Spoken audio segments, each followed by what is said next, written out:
Halo, Assalamualaikum warahmatullahi wabarakatuh. Perkenalkan, nama saya Linda Fitri Wijayanti, NPM 21310600197, mahasiswi Universitas Islam Negeri Raden Intan Lampung, Fakultas Usuluddin dan Studi Agama, Prodi Psikologi Islam, semester 2. Tujuan saya membuat video ini adalah untuk memenuhi ujian tengah semester mata kuliah Sejarah Peradaban Islam dengan dosen pengampu Bapak Agus Mahfudin Setiawan, M.Hum. Untuk itu, di sini saya akan memaparkan materi mengenai sejarah perkembangan peradaban Islam pada masa dinasti Bani Umayyah pada 661 sampai dengan 750 Masehi. Untuk itu, di sini yang pertama saya akan memaparkan mengenai sejarah berdirinya dinasti Umayyah. Nah, dinasti Umayyah itu selama pemerintahannya telah terjadi pergantian sebanyak 14 orang khalifah. Mereka adalah Muawiyah, Ibnu Abi Sufyan dari 661 sampai dengan 680 Masehi. Nah, selanjutnya adalah Yazid. Yazid pertama yaitu Ibnu Muawiyah.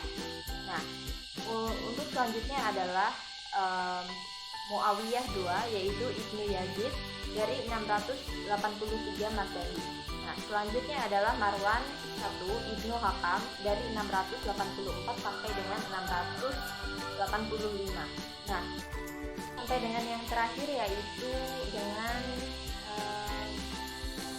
Ibrahim Ibnu Walid dari 744 sampai 744 Masehi dan Marwan II yaitu Ibnu Muhammad dari 744 sampai 750 Masehi.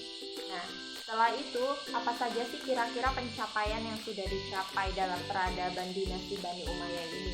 Nah, di sini ada banyak sekali ya teman-teman, yaitu yang pertama itu sistem pemerintahan. Nah, yang kedua adalah ekspansi atau perluasan Islam. Yang ketiga yaitu perkembangan politik. Yang keempat yaitu perkembangan sosial budaya ekonominya. Yang terakhir yaitu perkembangan ilmu dan corak. Nah, untuk yang pertama itu adalah sistem pemerintahan. Nah, sistem pemerintahan di dalam pencapaian peradaban dinasti Bani Umayyah itu Muawiyah itu mengambil alih kekuasaan dari Khalifah Umayyah, mengestafetkan kekuasaannya dengan cara menunjuk penggantinya dan para pemuka agama diperintahkan menyatakan sumpah setia di hadapan khalifah. Nah, Abdul Malik ini mengadakan pembaharuan, yaitu dengan diantaranya adalah khalifah yang pertama kali menggunakan bahasa Arab sebagai bahasa resmi negara.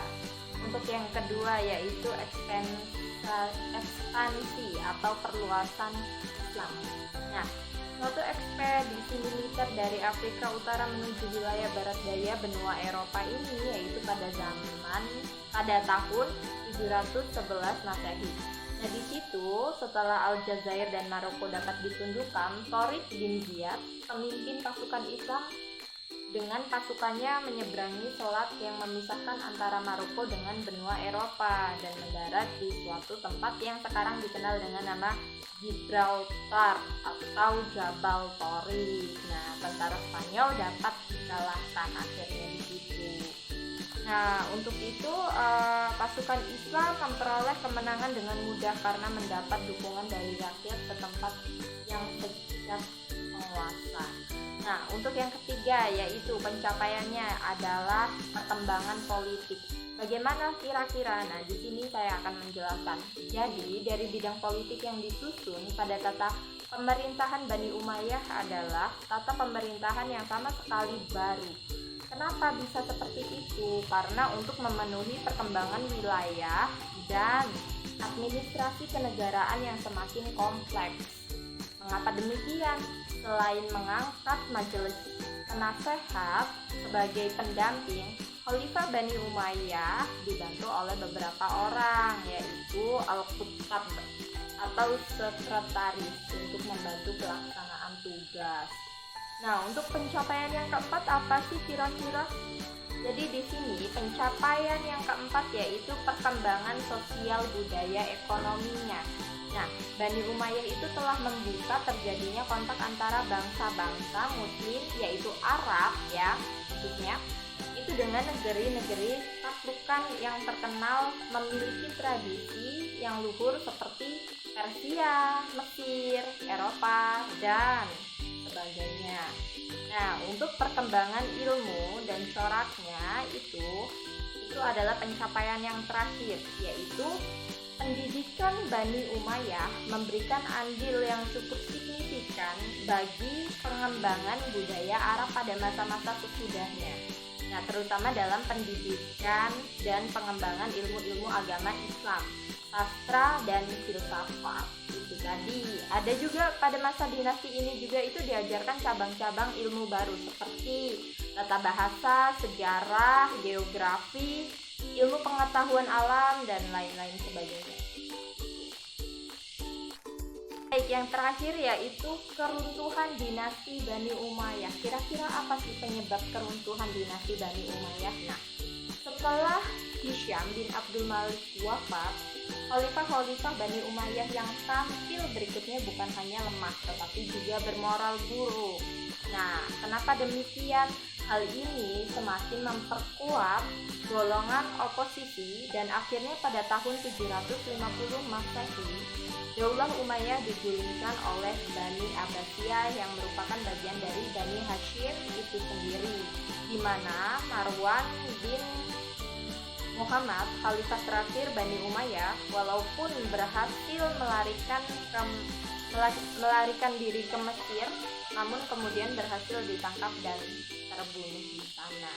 Namun salah satu penerus Bani Umayyah yang bernama Abdurrahman Ad-Dakhil dapat meloloskan diri pada tahun 755 Masehi. Kemudian ia itu mendirikan pemerintahan sendiri dan mengangkat dirinya sebagai amir. Amir itu apa sih kira-kira? Amir itu pemimpin. Nah, dengan pusat kekuasaan di Cordoba. Lalu kematian Marwan bin Muhammad menandai berakhirnya kekuasaan Bani Umayyah di timur, yaitu di Damaskus, yang digantikan oleh Daulah Abbasiyah dan dimulailah era baru Bani Umayyah di Al-Andalus. Baiklah, itu saja yang dapat saya sampaikan. Kurang lebihnya saya mohon maaf apabila ada salah dalam penyampaian kata dan ilmu, maka saya mohon maaf kepada Allah dan mohon maaf kepada sekalian. Semoga ilmu yang sedikit ini dapat bermanfaat untuk kalian dan saya ucapkan terima kasih karena telah menonton video saya. Begitu saya akhiri. Wassalamualaikum warahmatullahi wabarakatuh.